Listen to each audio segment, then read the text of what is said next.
by the Java board and by the barangay, you're double whammy, Mr. Senator. So I don't know where you got your information, Senator, but that is a lie. I can also sue you for libel because we have not issued any clearance, Senator. So before you start talking, you make your facts right. Maraming nagtatanong sa akin tungkol dito sa kumakalat na video clip tungkol sa isang babae na actually dalawa yung nagsasalita doon.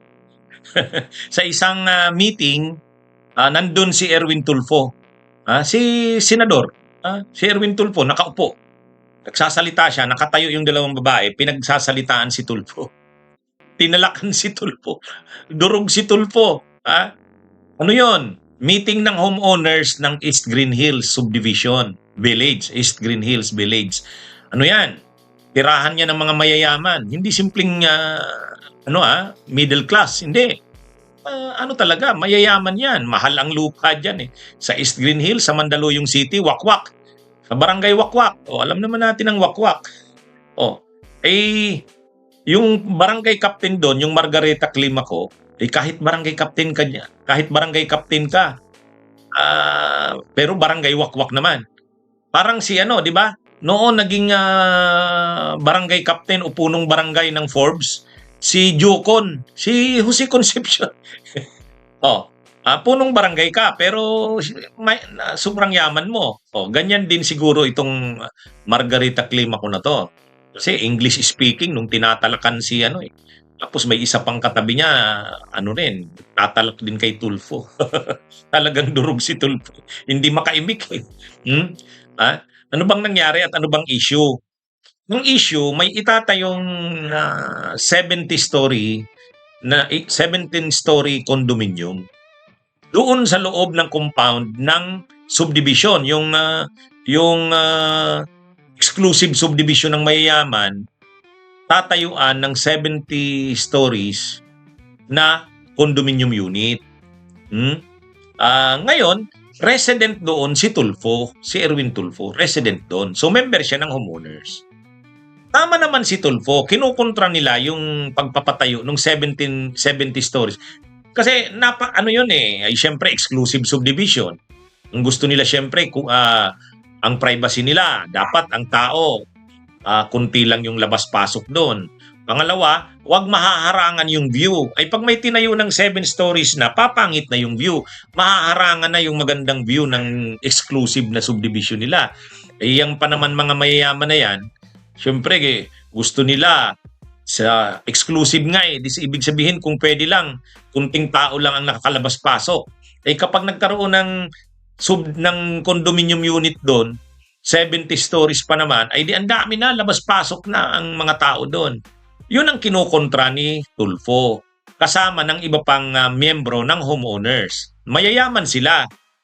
Ang mali ni Tulfo kasi, inaakusa niya na yung homeowners association nila, at saka yung barangay Wakwak, yung mga officials ng barangay, at saka yung LGU ng Mandaluyong City, ay nagbigay na ng consent o pagsang-ayon sa nasabing project nang hindi man lamang daw nagkaroon ng consultation. Tama naman si Tulfo. Dapat nagkaroon ng public consultation sa mga homeowners at sa barangay. Ang akusasyon ni Tulfo, wala. So, yun? Kumbaga, yun yung pinupuna ni Tulfo. Yun ang pinupuna. Kaya lang mainit yung mga officials ng barangay na mga mayayaman din, barangay Wakwak ba naman eh. Kaya sabi nung isa, paki-verify ng facts mo. Hindi kami nagbigay ng consent. Hindi kami yung sinasabi mo na nagbigay kami ng consent, that's a lie. Kasinungalingan yan. English English talaga. Talak na tinalakan si Tulfo, English.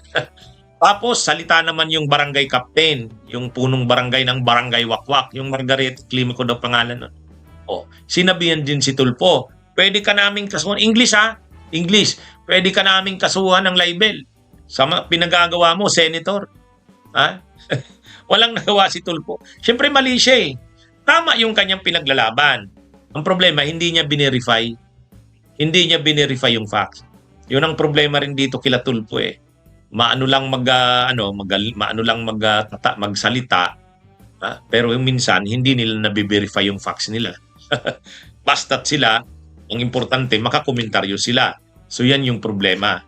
Ay sinapo ngayon ni Tulfo yun. Eh kasi hindi niya naman pwedeng maanuhin yun. Ha? Hindi yun mahihiyang sabihan siya. Equal ang atensyon niya. Kasi mga mayayaman yun. English speaking, mayaman. Pare-pareho naman sila nakatira doon yata sa exclusive na subdivision na yun. Resident si Tulfo doon, resident din yung mga yun doon.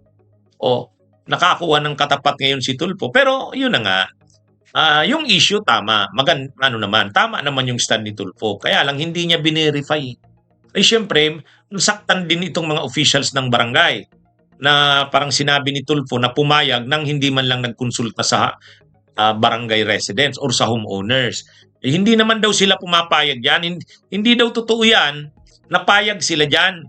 Kaya ano yan, kasinungalingan yan, Senator, sinasabi mo. Pwede ka naming kasuhan ng label yan. Kaya durog si Erwin Tulfo sa mayayamang homeowners ng East Green Hills. O yan, yan ang kwento sa likod niyan. Kasi marami kasing nagtatanong sa atin, Tony, ano ba yung totoo doon? Ano bang nangyari doon kay Tulfo? O yan, ang malinaw dyan, ano ka muna kasi, verify ka muna, Tulfo. Verify ka muna ng facts mo, hindi yung ayan. Kaagad-agad kang nagkukomentaryo, ayan, o di tinalakang ka, maaanghang na salitang English ang inabot ni Tulfo eh. Pagkasalita nung isa, salita din yung isa. Anyway, mga kabunyog, mga kababayan, yan ang ating punto, diretso. Bunyog, bunyog, halikan na kasama ka. Bunyog, kapag buklod ay may pag-asa. Luzon, Visayas, Mindanao, isa ang pananaw. Sa bagong Pilipinas ang bunyog isisigaw. Bunyog.